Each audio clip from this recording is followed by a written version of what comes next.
Careful. Our baby's bringing out your inner macho. A boy to carry on your manly bloodline. Come on, what century is this anyway? Oh, but that's not what I'm saying. Do you really care if we have a boy or a girl? No. I would be thrilled either way. I have a feeling. You know, women don't have a monopoly on intuition. And I've been giving this whole parent thing a lot of thought, and it might go beyond wishing or hoping or even preference. It could be irony. This could be fate's idea of a cosmic joke. How existential of you. Okay, well, let me explain. Take me and my father, for instance. It's no secret that we've had our fair share of issues, and it might be some of the reason why I'm just a little bit screwed up. So maybe our boy will be, you know, my do-over. I won't make the same mistakes with him as my father made with me. Okay, our baby's sex has to do with X and Y chromosomes. It's a matter of DNA, not fate. You know that. I mean, it doesn't matter what we have. We are not doomed to make the same mistakes that our parents did. We are our own separate entity. And believe me, we will make our own mistakes. That's not exactly reassuring. You know, all this talk about the baby's sex is irrelevant anyway. The only thing I truly care about is that our child is happy and healthy. You having second thoughts about finding out if we're having a boy or a girl today? Well, in light of what you said about John's concern for Lulu's mental stability, I went ahead and spoke to the doctor who originally treated my mother's breakdown. And? Well, he basically confirmed what I had remembered, that she had become increasingly high-strung, hysterical at times. She'd lose grip on reality sometimes. How so? Well, she would do things like confuse people. She'd confuse me with my father. She'd confuse Lucky with Scott Baldwin sometimes.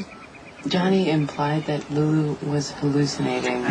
Well, my mother she'd lose her place in time, right? She'd be hazy about recent events, yet she would remember things about when she was a teenager. I don't know, maybe it was safe for her to go there, and that's why she did. Anyway, the doctor, he essentially said what she was trying to do was wipe out the memory of her stepfather dying. And because Lulu's dealing with Logan's death? Yeah, I know. But see, the crucial part of this is this.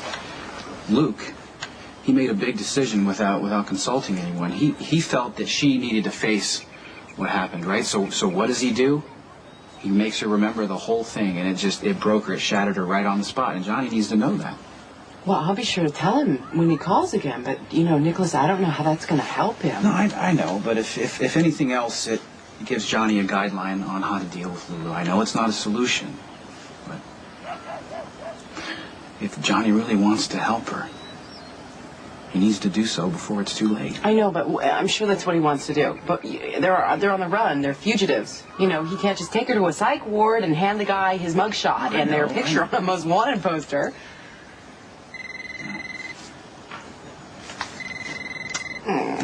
My father. Hi, Daddy. I'm home at last. And nothing would make me happier than a visit from my only daughter.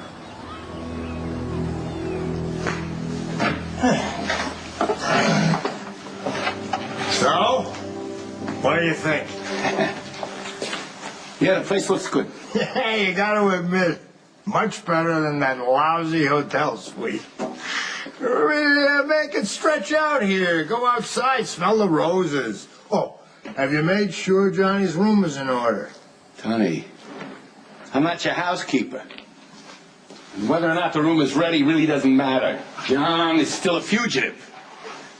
And we don't have any idea where in the world he is. I know. It's very unsettling, so I try not to dwell on it. Because if I let myself think about what happened, how that slip of a girl made me lose my son, I get so angry. You know what? I can't help but feel proud. Johnny left those Keystone cops eating his dust. We might not know where he is, but they sure as hell don't have a clue. You neglect to accept one salient fact. Johnny's not only hiding from the cops, he's hiding from you. I already gave my dad a statement about what happened the night Logan died. Yeah, I know, but sometimes it helps if you go over the events again a few weeks later. Maybe we'll stumble over something that you missed when you talked to your dad. Maybe you'll think of something that you didn't think of before. I doubt it. Humor me, Maxie. Tell me what you remember that day. Well, for the millionth time, I ran into Logan on the Elm Street Pier. He was with Matt, Dr. Matt Hunter. I barely knew him at the time. Unfortunately, now he's camped out in my house acting like he lives there. Talk about arrogant jerk. Why don't you just tell me what happened with Logan? Right. I told Matt to be careful who he was dealing with, that Logan was a loser. And in true form, Logan started calling me a slut and whatever else he could think of until he finally left.